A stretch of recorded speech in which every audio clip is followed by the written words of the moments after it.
రాష్ట్ర వ్యవసాయ మార్కెటింగ్ సహకార చేనేత జౌలి శాఖ మంత్రులు తుమ్మల నాగేశ్వరరావు, ఎంపీ రామ సహాయం రఘురాం రెడ్డి, మేయర్ పునుకొల్లు నీరజ, అదనపు collector P Srinivasareddy, municipal commissioner Abhishek అగస్త్యాలతో కలిసి ఖమ్మం నగరంలోని 57వ డివిజన్ రమణ గుట్టు నందు TUFIDC నిధులు 85 లక్షలతో చేపట్టిన CC road, smart water drain నిర్మాణ పనులకు శంకుస్థాపన చేశారు. కాంగ్రెస్ ప్రభుత్వం మీరు నమ్మి ఇందిరమ్మ రాజ్యం రావాలని చెప్పి మీరందరూ మమ్మల్ని అందరినీ పెద్ద మెజారిటీతో గెలిపించారు.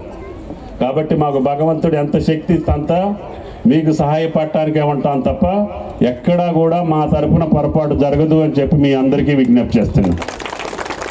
మేము ఎన్నికలప్పుడు చెప్పినటువంటి కార్యక్రమాలు ఒక్కొక్కటి తీర్చుకుంటూ వస్తున్నాం.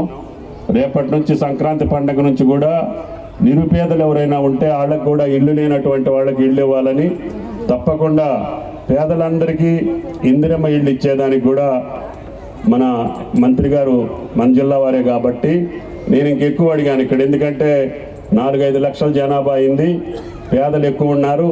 గ్రామాల నుంచి ఏదో ఒక పని చేసుకొని బతకాలని చెప్పి ఖమ్మంలో వచ్చి గుట్టల మీద మెట్టల మీద మురికి కాలువలు అమ్మటి లేకపోతే రైలు కట్టలు అమ్మటి బతుకుతున్నారు.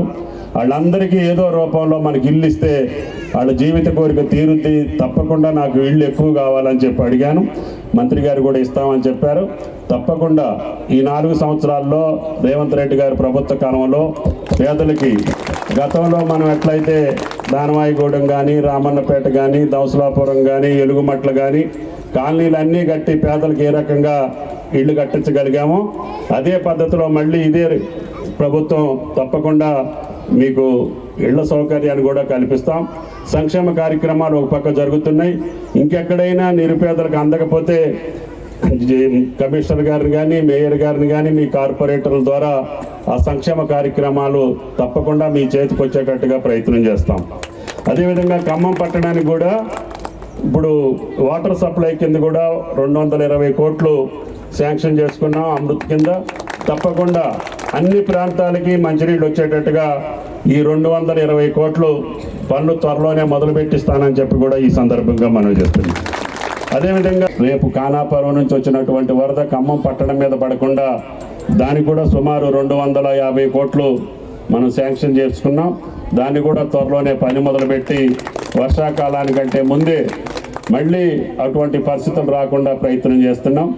మునేరుకి కూడా అటు ఇటు రిటైనింగ్ వాల్స్ కట్టి ఈ వర్షాకాలం పూర్తవుతుందని నేను చెప్పలేను. కానీ మొన్న వచ్చినటువంటి వరదలను దృష్టిలో పెట్టుకొని మళ్ళీ ఏమన్నా మార్పులు చేర్పులు చేయాలనుకుంటే వాటిని మళ్ళీ అంత వరద వచ్చినా కూడా ఖమ్మం పట్టణానికి ఇబ్బంది లేకుండా చేయమని చెప్పాం. దానికి ఎక్స్పర్ట్ కమిటీ వేశారు ముఖ్యమంత్రి గారు. ఆయన మున్సిపల్ శాఖ ఉంది కాబట్టి ఆ యొక్క కమిటీ రిపోర్ట్ వచ్చాక ఆ పనులు మొదలుపెట్టి మునేరు ఈసారి అంతా 35 కాదు 40 అడుగులు వచ్చినా కూడా మన ఖమ్మం పట్టణ ప్రజలకు ఇబ్బంది లేకుండా చేయాలనేది ఈ ప్రభుత్వం యొక్క ఆలోచన. అదేవిధంగా డంపింగ్ యార్డ్ గురించి కూడా రోజు పేపర్లో వస్తుంటుంది, అటు పోనీయట్లేదు రానియట్లేదని. అందుకని కమిషనర్ గారిని ఆ రోడ్డు కూడా విస్తరించి అక్కడ ప్రజలకు ఇబ్బంది లేకుండా ఏర్పాటు చేయమని చెప్పాం. దానికి కూడా 1,15,00,000 ఆ రోడ్డు కూడా శాంక్షన్ చేశాం. ఇంకా మేజర్ కార్యక్రమాలు ఉన్నాయి. ఒక స్లాటర్ హౌస్ కావాలని చెప్పి మనోళ్ళు అడుగుతున్నారు, దానికి కూడా 8 కోట్లు శాంక్షన్ చేశాం. అంతేకాకుండా మన ఖమ్మం దగ్గరలో ఉన్నటువంటి 500 ఎకరాలు వెలుగుమట్ల పార్క్ ఉంది. దాన్ని ఎట్టి పరిస్థితుల్లో అభివృద్ధి చేసి ఖమ్మం ప్రజలకే కాకుండా అదొక పెద్ద పార్క్ లాగా నెహ్రూ జువలాజికల్ పార్క్ ఏ రకంగా ఉంటుందో మనకు కూడా ఖమ్మం పట్టణంలో 500 ఎకరాల భూమి అటవీ భూమి దక్కటం అంటే అది మన అదృష్టం.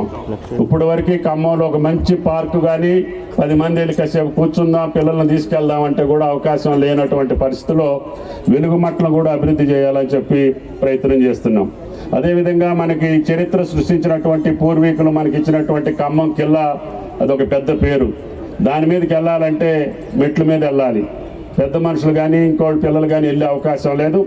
దానికి కూడా ఒక 15-20 కోట్లు ఖర్చు పెట్టి రోప్వే ఏర్పాటు చేసి సాయంత్రం పూట కిల్లా నుంచి ఖమ్మం పట్టణ సుందరనాన్ని చూసి అందరూ ఆనందించేటట్టుగా అక్కడ అందరూ ఆనందంగా ఉండే పరిస్థితులు కల్పించాలని చెప్పి దానికి కూడా ముఖ్యమంత్రి గారు ఒక 15 కోట్లు శాంక్షన్ చేయమని అడిగాం.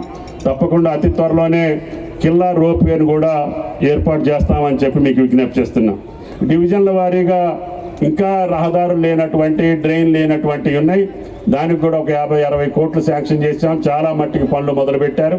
కమిషనర్ గారు మనసు పెట్టి ఎట్టి పరిస్థితుల్లో 2-3 నెలల్లోనే మీకు ఇచ్చినటువంటి 100 కోట్ల రూపాయలు ఖర్చు పెట్టాలి, పద్ధతి ప్రకారంగా ఖర్చు పెట్టాలి, ఆ పని 10 కాలాల పాటు ఉండాలి అని చెప్పి అధికారులకు అందరికీ విజ్ఞప్తి చేస్తూ, ఇటు టౌన్ ప్లానింగ్ కానీ శానిటేషన్ కానీ ఎప్పుడో కట్టిన తర్వాత వాళ్ళు కంప్లైంట్ ఇచ్చి దాని మీదకి వెళ్ళేదానికంటే ప్రభుత్వ భూముల్లో కానీ రహదారుల అమ్మట కానీ ఎక్కడైనా ఇర్రెగ్యులర్గా కడతా ఉంటే మొదటి స్థాయిలోనే పునాది స్థాయిలోనే ఆపిపెట్టాలి అధికారులు. లేకపోతే అధికారుల మీద చర్యలు తీసుకోవాల్సినటువంటి అవసరం ఏర్పడుద్ది. పూర్తిగా కట్టిన తర్వాత ఇది పడగొట్టాలంటే వాళ్ళకి ఇబ్బంది, మాకు ఇబ్బంది, ప్రభుత్వానికి కూడా ఇబ్బంది. కాబట్టి దయచేసి టౌన్ ప్లానింగ్ వాళ్ళు కానీ శానిటేషన్ కూడా ఇంకా మెరుగవ్వాల్సినటువంటి పరిస్థితి ఉంది. కమిషనర్ గారు ఈ మధ్యలో తీసుకున్న చర్యల వల్ల కొంత మెరుగైనా